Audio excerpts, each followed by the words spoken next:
Well, in case I wasn't already pumped enough for Age of Ultron, Marvel has dropped the third trailer for the movie, and I wanted to break it down and give a couple of my thoughts. This will be more of a breakdown and I won't be giving my opinions, so just my general thoughts are this trailer is awesome and is the best of the three trailers. Alright, let's break it down. There's only one path to peace.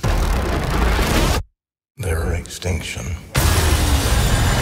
First off, we find out that this house, which we've seen in the other trailers, is probably Ultron's base. He can be seen sitting on his throne here with Scarlet Witch and Quicksilver, and I'm guessing they're siding with him at first, because he broke them out of Baron von Strucker's prison. Then we basically see some stuff that we already knew. Tony Stark creates Ultron to help the Avengers, then Ultron becomes self-aware, and bad things happen. We get a glimpse of the Avengers Tower, and some more of that Bruce Banner and Black Widow love story. Then we also get a little bit of what looks like the beginnings of Civil War. I'm sick of watching people pay for our mistakes.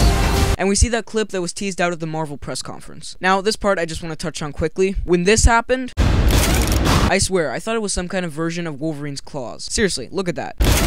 One can dream. Then we see Tony Stark with Loki's scepter. How he got it and what he's doing with it is beyond me, but I'm guessing it's related to Thor being trapped in this body of water. Then we see something that, I'm not gonna lie, is pretty great. Ultron versus Captain America. Then it looks like we're gonna get a face-off between the Avengers and Scarlet Witch, Quicksilver, and Ultron. As you can see, Captain America getting smacked right in his patriotic little face. Then I'm assuming in one point of the movie, the Avengers go into hiding with Nick Fury and camp out at this little house on the prairie. And look, I know I said I would keep my opinions out of this, but the last couple seconds of this trailer are just, well, I'll let you see for yourself. That's the best you can do!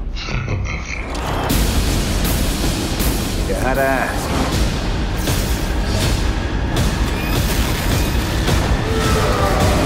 Then, boom, title, credits, whatever, we're done, right? Nope, we still get a look at the Vision. And you know, based on the 0.5 seconds of the character, he looks pretty cool. It's kinda hard to tell. So, what did you think of the new Avengers trailer? Be sure to let me know in the comments. Hit the like button, and subscribe for more videos like the one you just watched. Thanks for watching, and I'll see you next time.